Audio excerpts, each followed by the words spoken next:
상상해 보세요. 지금 이 방송을 듣고 계신 여러분이 원인 모를 만성 위염에 시달려서 병원에 갔다고 한번 쳐보죠. 네, 뭐 현대인들에게 아주 흔한 상황이죠. 그렇죠. 엄청 고통스럽잖아요. 그런데 의사가 위내시경 기계를 준비하는 대신에 약간 다짜고짜 여러분이 지난 일주일 동안 가족들이나 아니면 막 운전하면서 혼잣말로 뱉은 그 말들을 녹음해서 스펙트럼으로 분석하기 시작하는 겁니다. 오, 진짜 황당하겠는데요? 당연하죠. 아니, 내 위장벽이 다 헐었는데 왜 내 말투를 분석하는 거지 하면서 아마 엄청 화를 내실지도 모르겠습니다. 사실 현대의학의 관점에서는 뭐랄까 아주 터무니없는 진단 방식이긴 하거든요. 우리는 보통 몸이 아프면 그 육체 안에서만 원인을 찾으려고 하잖아요. 맞아요. 그 막 엑스레이에 찍히는 금간 뼈라던가 혈액 검사 수치 같은 그런 눈에 보이는 물질적인 증거들만 찾죠. 네, 정확합니다. 그러니까 의사가 말을 분석한다고 하면 당연히 화가 날 수밖에 없죠. 그런데요. 오늘 우리가 깊게 파헤칠 이 자료의 세계로 들어오면 얘기가 완전히 달라집니다. 여러분의 위를 망가뜨린 진짜 범인이 방금 전 여러분이 막 짜증내면서 뱉은 그 말 한마디에 있을 수 있다는 엄청 충격적인 사실을 마주하게 되거든요. 아, 아주 흥미로운 접근이네요. 네. 오늘 이 딥다이브에서 탐구할 소스는 두 가지인데요. 하나는 AI 오디오 토론을 위해 아주 정교하게 작성된 프롬프트고요. 네네. 다른 하나는 그 프롬프트의 바탕이 된 율포 전종일 대선사의 철학서 훈민보감 제1권 훈민외심이라는 책의 발췌본입니다. 이게 단순히 착하게 살아라, 고운 말을 써라, 이런 도덕적인 교훈서가 아니더라고요. 전혀 아니죠. 네, 동양의 어떤 철학이나 우주적 생명 원리를 바탕으로 해서 질병이나 우리 삶의 사고가 발생하는 그 물리적이고 인과적인 메커니즘을 아주 철저하게 해부하고 있습니다. 그러니까요. 그래서 오늘 우리의 미션은 아주 분명합니다. 육체의 고통을 넘어서 도대체 우리의 마음과 언어가 어떻게 내 몸의 세포를 재배열하고 심지어 내 현실의 어떤 운명까지 프로그래밍하는지 그 숨겨진 코드를 다 같이 해독해 볼 겁니다. 전문 용어들이 약간 나오긴 하는데 걱정하실 필요는 없습니다. 저희가 아주 쉽게 풀어갈 거니까요. 맞습니다. 자, 이 자료를 보면 저자가 병을 아주 독특하게 정의하거든요. 병이 몸에서 시작되는 게 아니라 그 마음이 기록한 일기장이다. 이렇게 표현을 해요. 여기서 사실 질병을 바라보는 패러다임이 완전히 뒤집히는 거죠. 우리는 보통 병에 걸리면 내가 재수가 없어서 걸렸다거나 외부에서 침입한 어떤 적으로 여기잖아요. 그렇죠. 빨리 막 폭격해서 없애버려야 할 나쁜 놈. 이렇게 생각하죠? 네, 그런데 이 저자는 병을 생명이 우리에게 보내는 편지라고 정의합니다. 그러니까 우리가 본래의 올바른 궤도에서 이탈했음을 알리는 아주 절박한 경고 신호라는 거죠. 와, 경고 신호요? 네, 왜냐하면 우리 몸은 뇌보다 훨씬 정직해서 거짓말을 못하거든요. 저는 이 부분을 딱 읽으면서 그 자동차 계기판에 엔진 경고등이 바로 떠올랐어요. 엔진 경고등 아주 좋은 비유네요. 네, 차가 막 덜컹거리고 계기판에 빨간불이 깜빡이는데 운전자가 그 불빛이 너무 눈부시고 거슬린다고 그 위에 검은색 테이프를 딱 붙여버리면 어떻게 될까요? 어휴, 당장 눈에 불빛은 안 보이겠지만 후드 아래서 진짜 엔진은 막 시커멓게 타들어가고 있겠죠. 맞아요. 그러니까 우리 몸에 나타난 통증을 그냥 진통제로만 억누르는 게 바로 그 테이프를 붙이는 행동이랑 똑같다는 거잖아요. 그렇죠. 그럼 그 엔진 경고등 비유에서 한 걸음만 더 들어가 볼까요? 우리가 테이프를 뜯어내고 진짜 고장난 엔진을 열어보면 그 근본적인 원인이 있을 텐데 이 책에서는 그걸 외심이라고 부릅니다. 외심이요? 왜곡된 마음이라는 뜻인 것 같은데 이게 단순히 뭐 기분이 좀 우울하거나 지금 당장 화가 난 상태를 말하는 건가요? 일시적으로 그냥 훅 스쳐 지나가는 감정 자체가 외심은 아닙니다. 인간이라면 누구나 화도 내고 슬퍼하잖아요. 그렇죠. 감정 없는 사람은 없으니까요. 문제는 원망이나 분노, 두려움, 탐욕 같은 그런 번뇌들이 제때 소화되지 못하고 마음속에 오랫동안 머물러서 딱 굳어져 버린 상태입니다. 고여서 썩어버린 물처럼요? 네, 맞습니다. 이 굳어진 외심이 결국 몸의 기운을 막고 꼬이게 만들어서 모든 병과 사고의 씨앗이 된다고 설명하거든요. 그러니까 내가 내 삶의 궤도에서 신막하게 빗나갔을 때 몸이 나한테 끊임없이 말을 걸고 있는 거군요. 그렇죠. 가슴을 막 답답하게 조이거나 수면을 방해하는 아주 물리적인 방식으로 야, 지금 뭔가 잘못됐어. 빨리 방향을 틀어야 해. 이렇게 구조 요청을 하는 겁니다. 와, 내 몸이 나를 살리려고 그렇게 필사적으로 신호를 보내는 거였네요. 근데 여기서 궁금한 게 생깁니다. 마음속에 생긴 그 꼬임, 그러니까 외심은 도대체 어떻게 눈에 보이는 물리적인 세계로 넘어오게 되는 걸까요?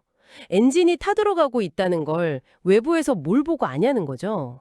그 통로를 자료에서는 바로 우리가 매일 입 밖으로 내뱉는 언어라고 지목합니다. 언어요. 우리가 하는 말인가요? 네, 마음이 왜곡되면 반드시 외음, 그러니까 왜곡된 소리를 낳게 된다는 겁니다. 세상에.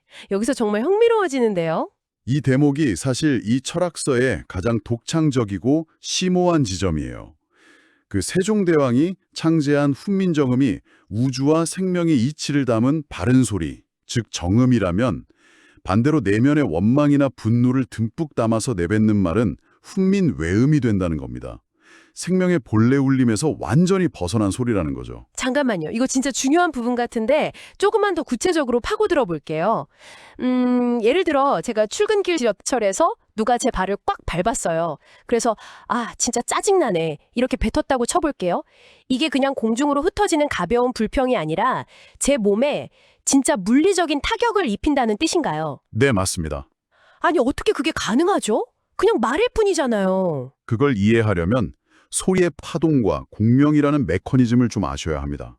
기타 줄을 딱 튕기면 그 진동이 공기를 타고 이동해서 어떤 특정한 주파수를 만들어내잖아요. 네네, 물리적인 진동이 생기죠. 자료에 따르면 우리가 발음하는 훈민정음의 이 28자가 우주의 28수, 즉 별자리의 질서하고만 연결된 게 아니라 우리 인체의 28개 핵심 구조랑 프랙탈처럼 완벽하게 대응한다고 해요. 와, 잠깐만요. 내 입에서 나오는 자음 모음 하나하나가 내 뱃속에 있는 장기들이랑 1대1로 연결되어 있다고요. 네, 그렇게 볼 수 있습니다.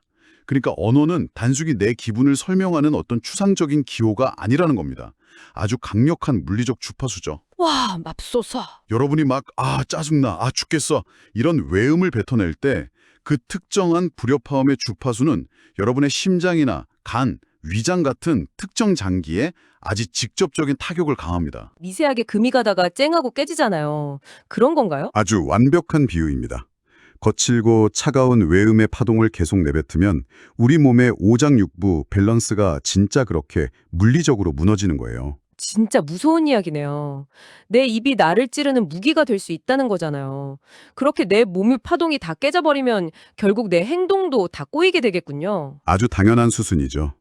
외심은 외음을 낳고 그 굳어진 외음은 무의식적인 외행, 즉 왜곡된 행동으로 이어집니다. 외행이라면 구체적으로 어떤 행동들이죠?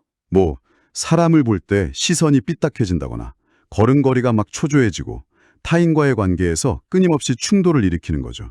근데 이 외행이 반복돼서 습관으로 딱 굳어지면 마침내 그게 돌이킬 수 없는 질병이나 예기치 않은 사고라는 운명을 창조해냅니다. 와, 그러니까 언어가 단순히 현실을 묘사하는 도구가 아니라 현실 그 자체를 빚어내는 창조적인 파동이라는 게 이 자료의 핵심이군요.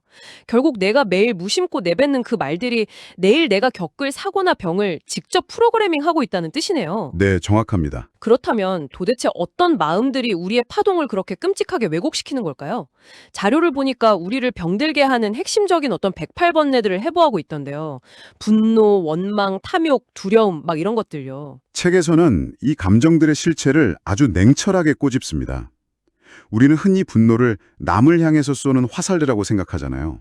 저 사람 밉다 하고요. 그쵸. 밖으로 향하는 감정이죠. 하지만 생명 에너지의 관점에서 보면 분노는 타인에게 가닿기 전에 내 몸의 진액을 먼저 새카맣게 태워버리는 불길입니다. 내가 먼저 타버리는군요. 원망도 마찬가지인가요? 네, 원망 역시 상대를 벌주고 묶어두는 것 같지만 실상은 과거라는 아주 좁은 감옥에 자기 자신을 가둬버리는 무거운 쇠사슬일 뿐이죠. 저는 그 부분도 엄청 인상 깊었어요. 탐욕은 내가 가진 게 적어서 생기는 게 아니라 채워도 채워지지 않는 내면의 구멍에서 오는 거고, 두려움은 아직 오지도 않은 미래를 현실보다 더 크게 부풀려버리는 환상이다. 이 구절요. 네, 아주 정곡을 찌르는 통찰이죠. 그런데요, 제가 지금 이 방송을 듣고 계신 청취자 여러분의 입장이 되어서 약간 날카롭게 반론을 좀 제기해 볼게요. 오, 좋습니다. 어떤 의문이 드시나요? 만약에 우리가 분노나 탐욕을 무조건 꾹꾹 억누르고 그냥 산속의 호수처럼 잔잔하게만 산다면 이 치열한 현대사회에서 과연 살아남을 수 있을까요? 솔직히 직장에서 막 승진하고 밤새워서 프로젝트 끝내는 그 원동력은 어느 정도의 탐욕이나 성공에 대한 집착, 이런 거 아닌가요? 현실적으로 충분히 할 수 있는 질문입니다. 그리고 또 부당한 사회적 차별을 겪었을 때 느끼는 분노 같은 거요. 이건 세상을 바꾸는 아주 정의로운 행동의 촉매제가 되기도 하잖아요. 이런 걸 깡그리다 병을 만드는 나쁜 마음으로 치부해버리면 우리는 너무 무기력해지는 거 아닐까요? 아주 날카롭습니다. 하지만 그 질문을 이 절의 더 큰 철학적 맥락이란 딱 연결해보면요.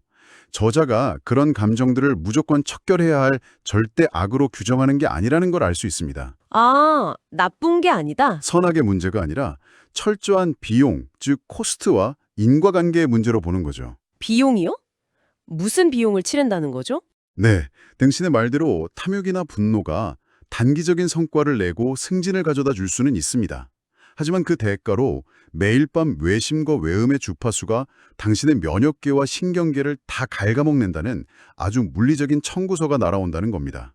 와, 건강이라는 진짜 비싼 이자를 내고 끌어다 쓰는 거네요. 그렇죠.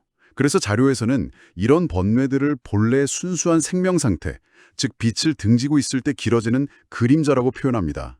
그림자는 물리쳐야 할 괴물이 아니잖아요. 그저 내가 빛의 반대편에 서 있다는 증거일 뿐이죠. 아, 내가 빛을 향해 확 돌아서면 그림자는 그냥 자연스럽게 내 뒤로 가거나 스르륵 사라지는 거군요. 완벽하게 이해하셨네요. 그래서 저자는 분노가 치밀어 오를 때 그걸 억지로 억누르거나 참으라고 하지 않습니다. 참는 건 안으로 독을 그냥 꿀꺽 삼키는 거니까요.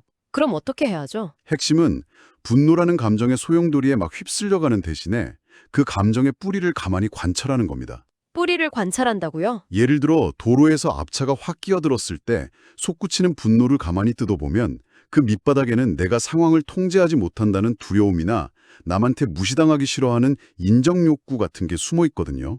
아, 진짜 이유는 앞차 때문만이 아니었군요. 네, 그 취약한 진짜 뿌리를 정면으로 마주보는 순간 거대해 보이던 분노의 그림자는 그냥 스르륵 힘을 잃게 되는 겁니다. 와, 감정을 적으로 돌리는 게 아니라 왜 내 마음에 경고등이 켜졌는지 그 후드를 열고 조용히 들여다보라는 뜻이었네요. 자, 그럼 이제 진짜 가장 중요한 질문으로 넘어가 보죠.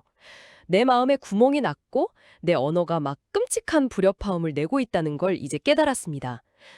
그렇다면 도대체 이 꼬여버린 시스템을 어떻게 원상복구할 수 있을까요? 그게 이 자료의 결론이자 핵심이죠. 자료를 보면 우리한테 뭐 새로운 지식을 막 쌓으라거나 공기 좋은 곳으로 이사를 가라고 조언하지 않더라고요. 대신에 그냥 본래의 상태로 돌아가라 이렇게 말합니다. 이른바 복번의 길이죠. 맞습니다. 무언가를 밖에서 더 쟁취해서 훌륭한 완벽한 사람이 되는 게 아니라 번뇌라는 찌꺼기에 내 덮여있던 나의 본래, 잃어버린 밝음, 그 근원의 생명력을 그냥 회복하는 과정이에요.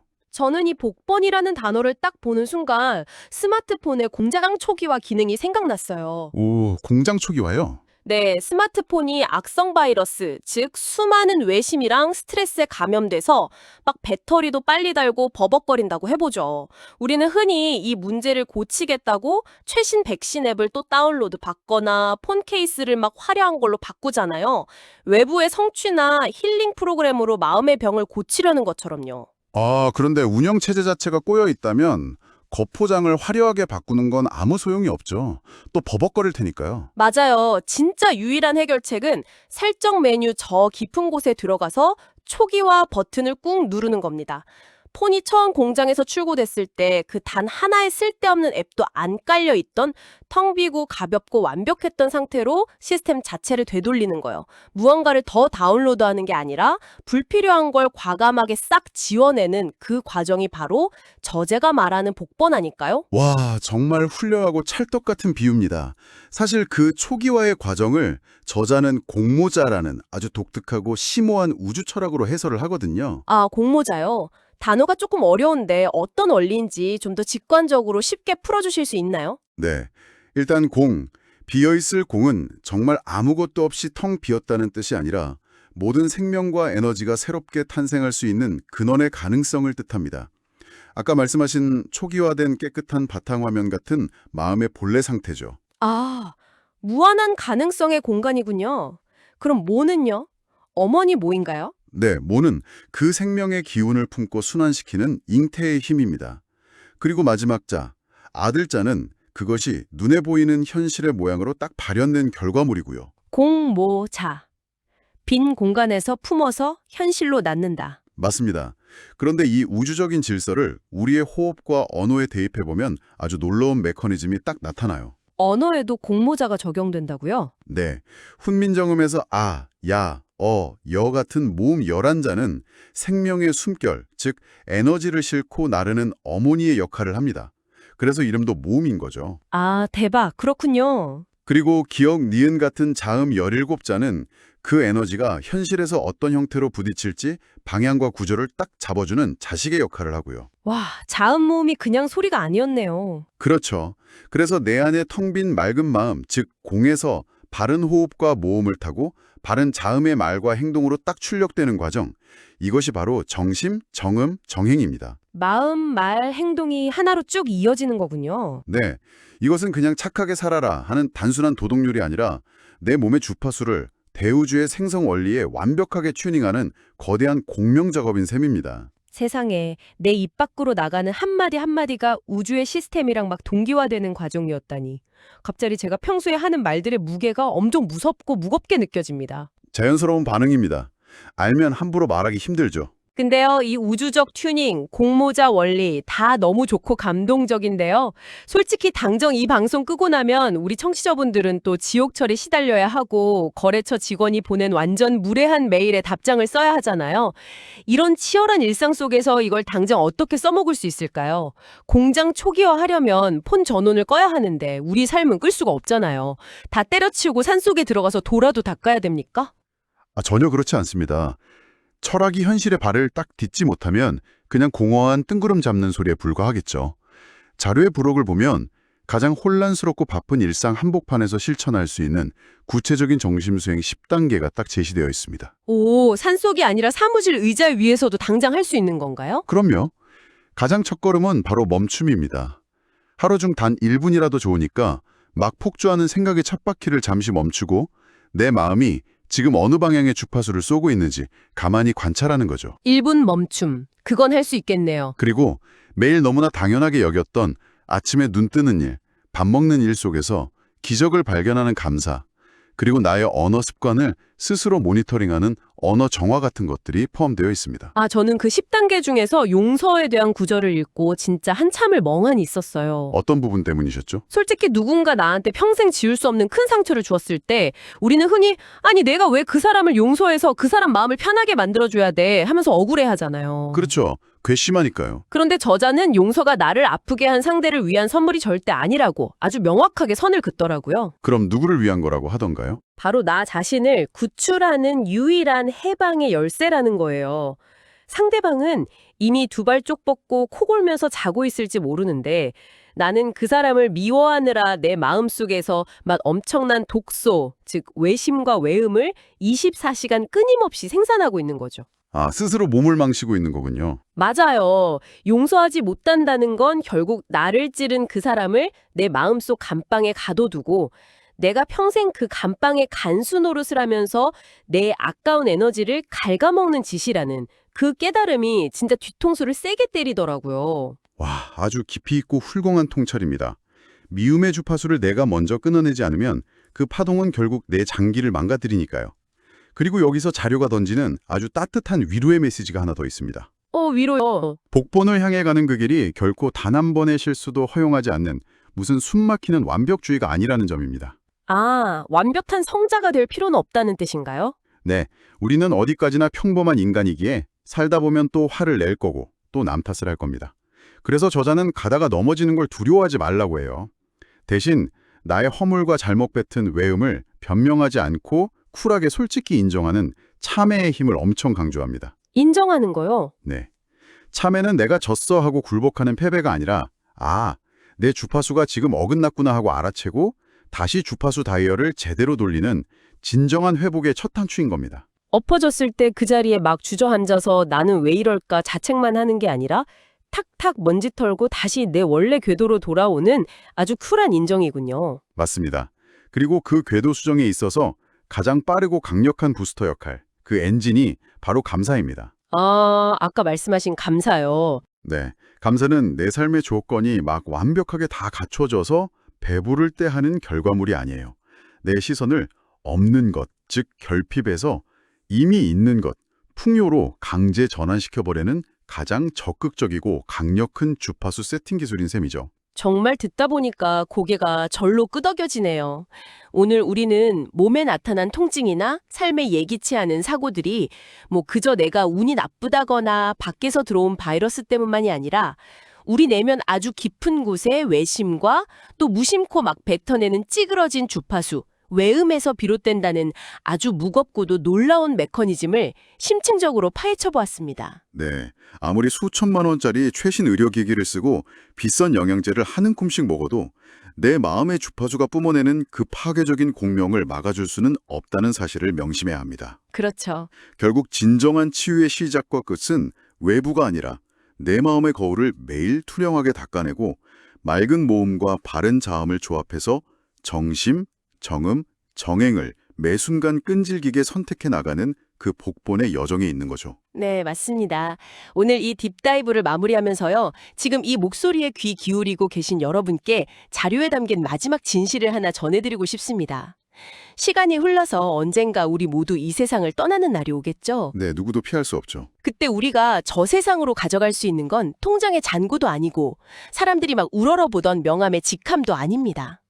이 철학서는 우리가 평생을 바쳐 이 우주에 남기고 가는 유일한 유산이 바로 우리의 생각과 말과 행동이 살아서 펄떡이며 만들어낸 그 고유한 삶의 울림뿐이라고 말합니다. 눈에는 전혀 보이지 않지만 그 어떤 물리적인 건축물이나 기념비보다도 영구적으로 우주 공간에 새겨지는 파동의 흔적인 거죠. 오늘 아침 여러분이 가족과 식사를 마치고 문을 나섰을 때, 혹은 회의실에서 후배에게 막 업무 지시를 내기고 방을 딱 떠났을 때, 여러분이 떠난 그 빈 공간에는 과연 어떤 울림이 남아 있었나요?